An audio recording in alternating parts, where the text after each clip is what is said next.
Hello all, welcome back to the channel. இன்றைக்கி நம்ம பார்க்க போகிற டாபிக் நம்ம வாழ்க்கையில் எல்லாரும் ஈஸியாக இக்னோர் பண்ணக்கூடிய ஒன்று. ஆனால் அது நம்ம லைஃபுக்கு ரொம்பவே ஒரு முக்கியமான விஷயம். அது என்னென்னா ஃபினான்ஷியல் பிளானிங், நிதி திட்டமிடல். இப்போ நம்ம ஒரு வீடு கட்டணும்னு முடிவு பண்ணால் ஃபஸ்ட்டு நம்ம என்ன பண்ணுவோம்?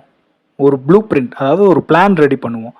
இந்த இடத்துல ஹால், இந்த இடத்துல வராண்டா, இந்த இடத்துல பெட்ரூம், நம்ம வீடு இப்படியெல்லாம் இருக்கணும் அப்படின்னு ஒரு பிளான் பண்ணுவோம். அதை வச்சு தான் நம்ம கட்ட ஆரம்பிப்போம்.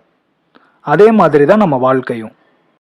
நம்ம சம்பாதிக்கிற பணத்தை எப்படி யூஸ் பண்ண போகிறோம், நம்மளுடைய கோல்ஸ் என்ன, நம்ம எதை அச்சீவ் பண்ணணும்னு நினைக்கிறோம், இதெல்லாம் பிளான் பண்ணி நம்ம செயல்படுத்துறது மூலிமா நம்ம ஃபினான்ஷியல் க்ரோத்தை ஈஸியாக அச்சீவ் பண்ணலாம். நம்ம எதிர்காலமும் சேஃபாக செக்யூராக இருக்கும். ஸோ இந்த வீடியோவில் ஃபினான்ஷியல் பிளானிங்னா என்ன, அதை நம்ம கடைபிடிக்கிறது மூலயமா நம்ம வாழ்க்கை எவ்வளோ அழகாக மாறும் அப்படின்னு வாங்க தெரிஞ்சுக்கலாம். Welcome to boomer uncle channel.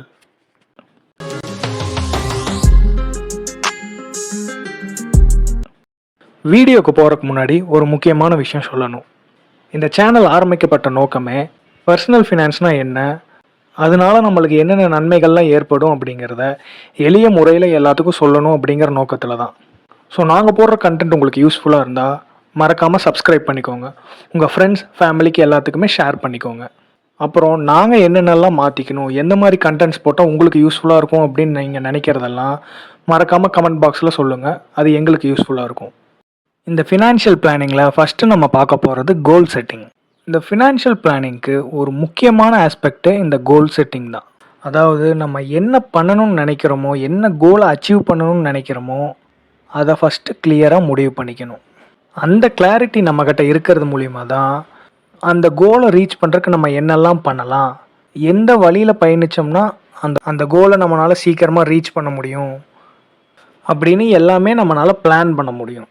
அந்த பிளானுக்கு நம்ம ஃபஸ்ட்டு கிளியராக இருக்கணும். இப்போ எக்ஸாம்பிளுக்கு நான் ஒரு இடத்துக்கு ட்ராவல் பண்ணணும்னு நினைக்கிறேன். அப்படிங்கும்போது ஃபஸ்ட்டு எனக்கு அந்த இடம் என்னன்னு நான் முடிவு பண்ணணும். அப்போது தான் எந்த வழியில் போனால் அந்த இடத்துக்கு நான் சீக்கிரமாக ரீச் ஆக முடியும், காரில் போனால் பெஸ்ட்டா, பைக்கில் போகலாமா, ட்ரெயினில் போகலாமா அப்படின்லாம் முடிவு பண்ண முடியும். அதுக்கு தான் இந்த கோல் செட்டிங். நம்ம என்ன கோலை அச்சீவ் பண்ணணும்னு நினைக்கிறோமோ அதை ஃபஸ்ட்டு நம்ம கிளியராக முடிவு பண்ணணும். அந்த கோல்ஸ் ஷார்ட் டேர்ம் கோல்ஸாகவும் இருக்கலாம், லாங் டேர்ம் கோல்ஸாகவும் இருக்கலாம். ஃபார் எக்ஸாம்பிளுக்கு ஒரு வெக்கேஷன் பிளான் பண்ணாலும் சரி, இல்லை கார் வாங்கணும்னு முடிவு பண்ணாலும் சரி, இல்லை வீடு கட்டணும்னு முடிவு பண்ணுறதோ, இல்லை என் குழந்தையோட எஜுகேஷனுக்கு நான் சேவ் பண்ணணும் அப்படின்னு நினச்சாலோ, இல்லை ரிட்டையர்மெண்ட்டுக்கு அப்புறம் நான் வாழ போகிற வாழ்க்கைக்காக நான் சேர்த்து வைக்கணும்னு நினச்சாலோ, எதுவாக வேணாலும் இருக்கலாம். ஆனால் என்ன கோல்னு நம்ம ஃபஸ்ட்டு முடிவு பண்ணணும். அதுதான் ரொம்ப முக்கியம். அப்படி நான் கோல் செட் பண்ணுறது மூலிமா தான் அதுக்கேற்ற மாதிரி என் வாழ்க்கையில் ஃபினான்ஷியல் டெசிஷன்ஸ் எடுக்கிறதுக்கு எனக்கு ரொம்ப யூஸ்ஃபுல்லாக இருக்கும்.